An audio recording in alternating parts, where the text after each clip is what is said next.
read now from the Gospel of Jesus Christ according to Matthew, from the 2nd chapter.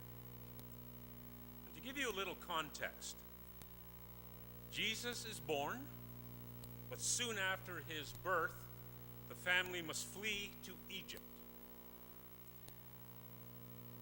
Notice as I read how important it is for Matthew to weave the story about Jesus into the overall Hebrew story from ancient times. Listen for that theme. Note how Matthew, in effect, tries to portray Jesus as Israel's new Moses.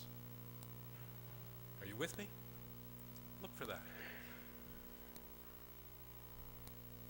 After they had left, an angel of the Lord appeared in a dream to Joseph and said, "Herod will be looking for the child in order to kill him.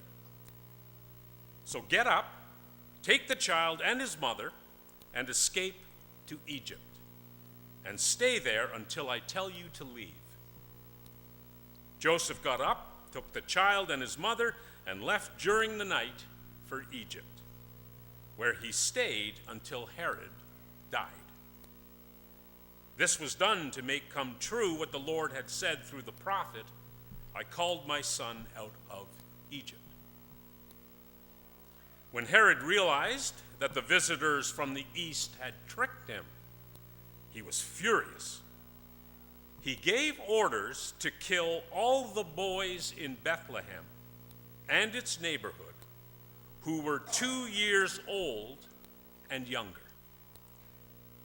This was done in accordance with what he had learned from the visitors about the time when the star had appeared.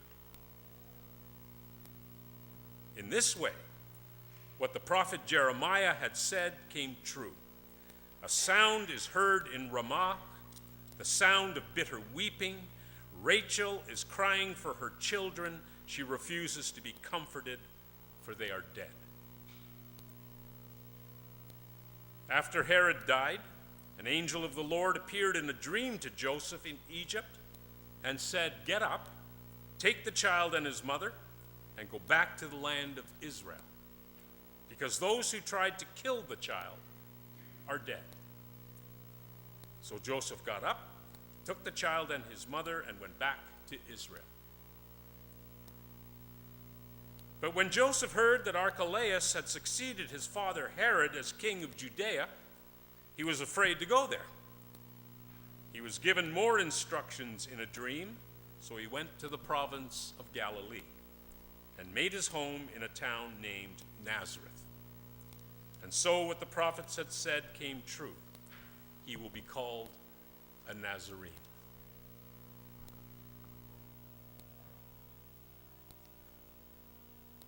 It's only been a week since we celebrated the Christmas story, and already the lectionary is forcing us to deal with the horrifying gospel account I just read. While still feeling warmly nostalgic about shepherds and angels, wise men, mangers, and stars, we are reminded that death and violence are a part of the life story of this little baby, this God-child whom Joseph and Mary are so desperate to protect. Though Matthew writes that the child Jesus is saved by divinely inspired dreams and diligent parents, the thought that the other children in Bethlehem are not so fortunate is like dirt in our mouth.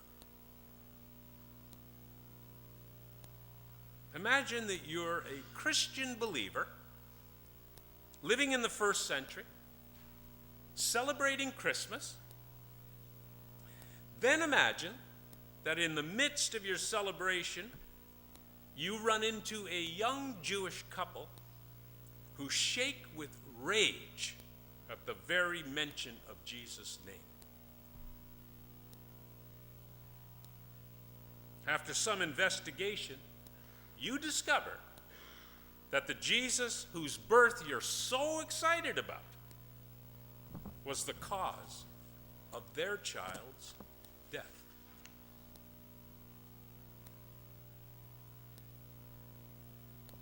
Our precious 2-year-old child, the couple cries out, died because your Jesus was born. We hate what you call Christmas. For us, it is a grim reminder of our little one's death at the hands of King Herod's murderous thugs. So tell me, what would you say to this young couple?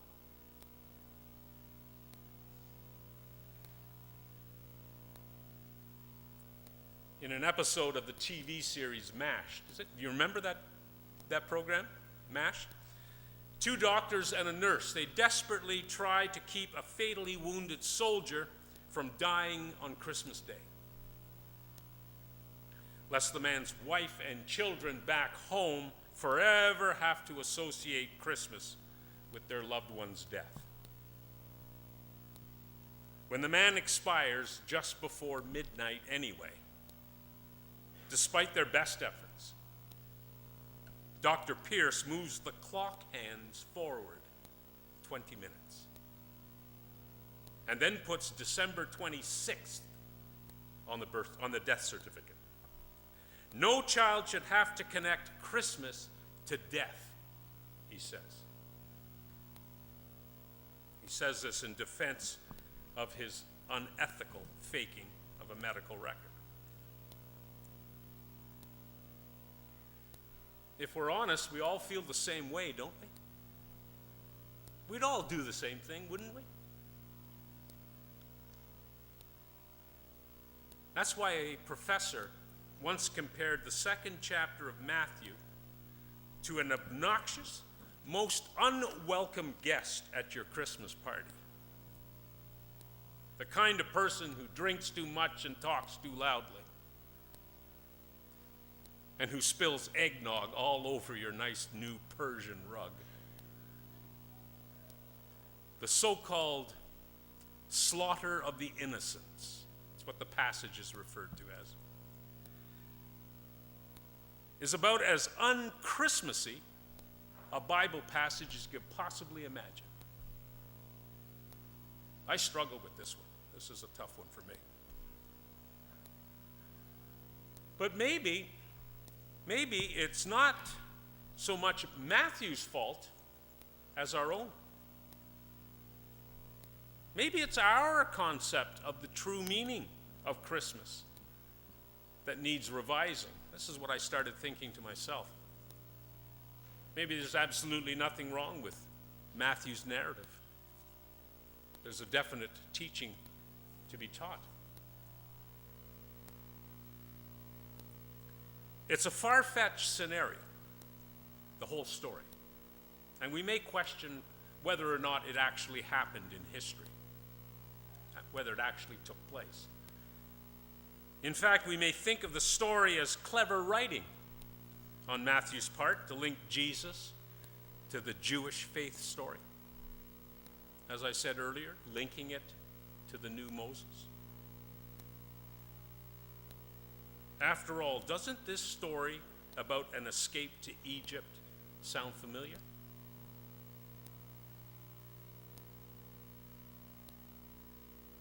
Only Moses was escaping out of Egypt to save his people. Jesus would have to escape to Egypt, then come out to save his people. Some scholars would argue this. But nevertheless, we've been given this story. And as the story goes, there were parents in the area around Bethlehem who wept over their slain children. That's how the story goes.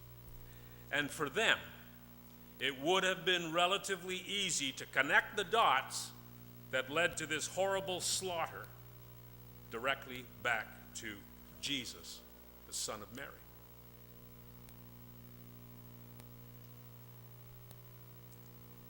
So again, I ask you, what would you have said to these parents? What would we have said to the grieving parents whose children died because Jesus was born?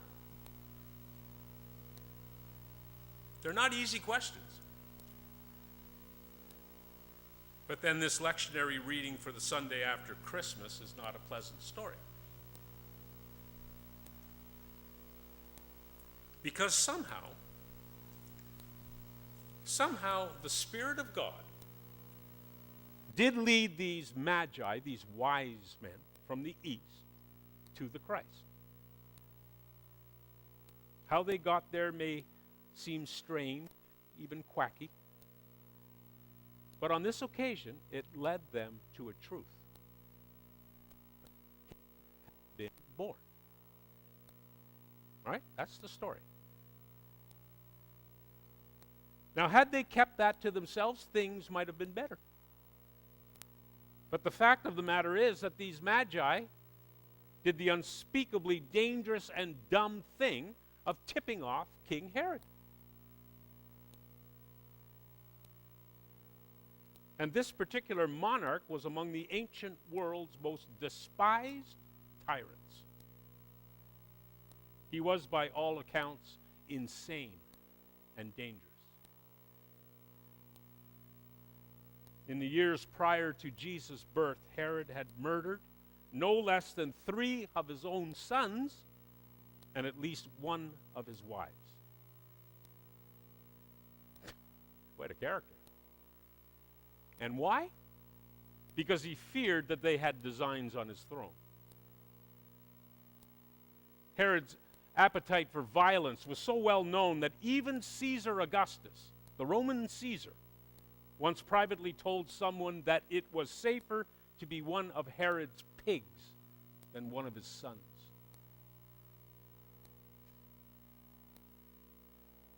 If ever there was a person you would not want to tell that a new rival king was in town, it was this ruthless and brutal man.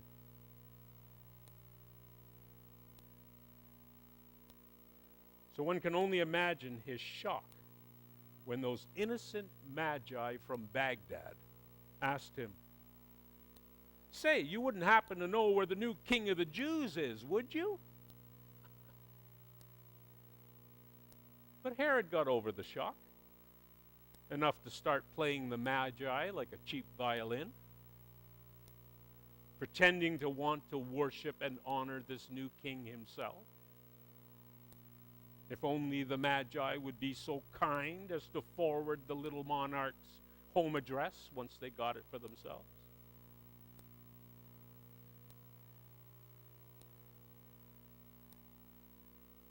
Now, Matthew tells us that God intervened to prevent Herod from finding out that vital piece of information.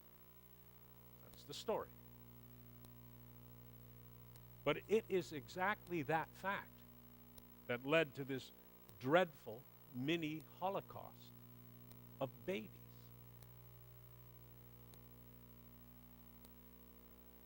What's more, at almost every turn, no matter what happens in the story, Matthew claims that it had to happen this way. It's getting really good, isn't it? Because it had been long ago predicted by the prophets.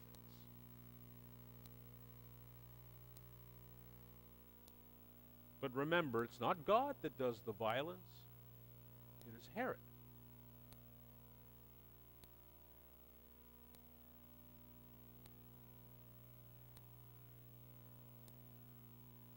Of course, we know that Matthew was writing to a Jewish audience, and so connecting the events around Jesus with ancient prophecy, that was key. He had to do that in his writing. And that is certainly part of the picture. But I have the feeling that Matthew's saying a lot more. We have to dig a little deeper now. He may be saying that even this terrible incident involving Herod is part of a larger Christmas story. we have the ears to hear it. Matthew may have in mind that Herod symbolizes all that is wrong with this world ever since the beginning of time.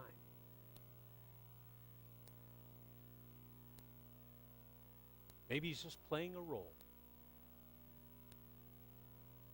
In other words, Herod's violent reaction to Jesus in this story. The one whose mission it was to remove sin from the world is to be expected of this world. Maybe that's what Matthew is really trying to say.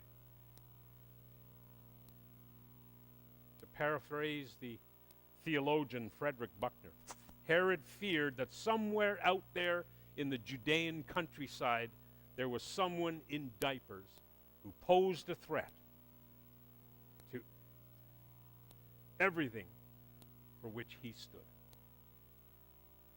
And he wasn't wrong. In the most positive sense of good mythology, Herod symbolizes sin.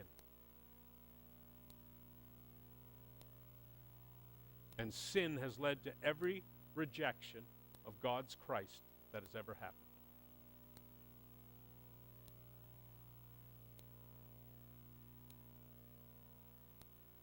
So try to move ahead of a literal interpretation of the story and look what Matthew is really trying to say underneath it. No sooner is Jesus born, no sooner is he born, and sin rears its ugly head to threaten him and in the end to wreak mayhem on the life of this creation. No sooner is he born and sin confronts. And the only way that life can ultimately triumph through the work of this little babe of Bethlehem is if first death is met head on, squarely.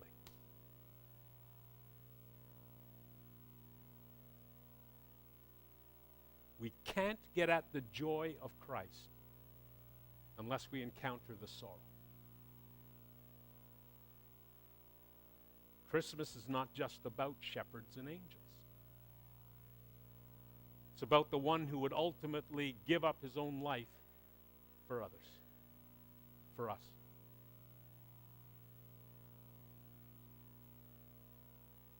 And that's hard to take in, isn't it?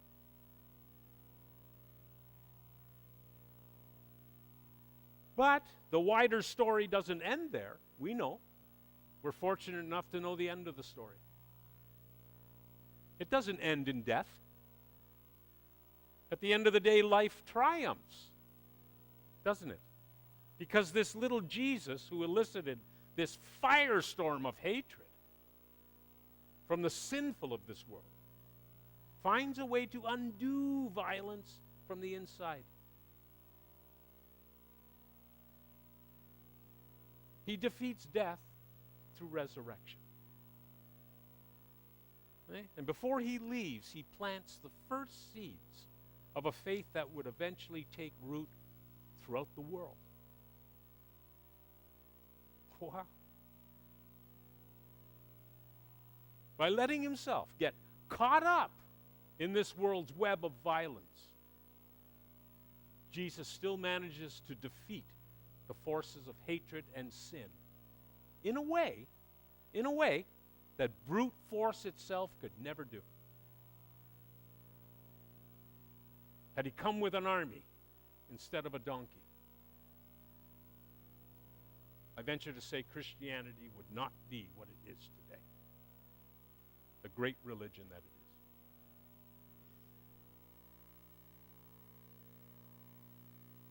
is. In other words, we cannot speak of the birth story without speaking also of the resurrection story.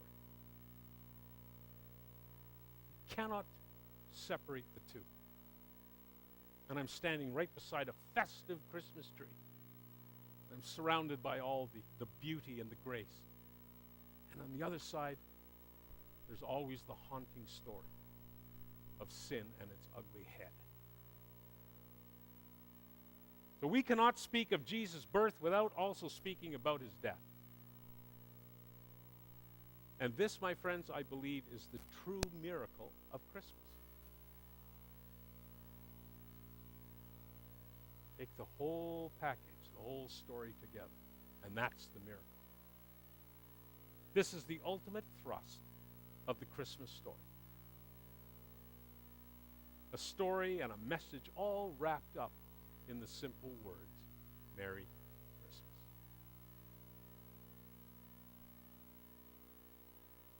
Right?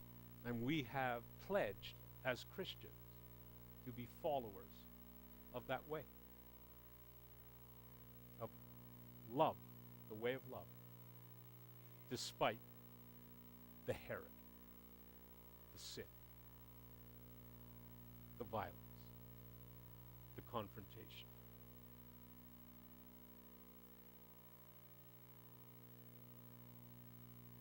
We're at the doorstep to a new year. We're at the front step. Can we ultimately carry that message into the new year? That's our challenge. And it ought to be our resolution. Yes, we can.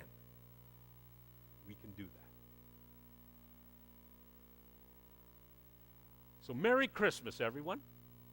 Merry Christmas. May the miracle of the Christmas child be born with you, born within you, born around you this day and forevermore.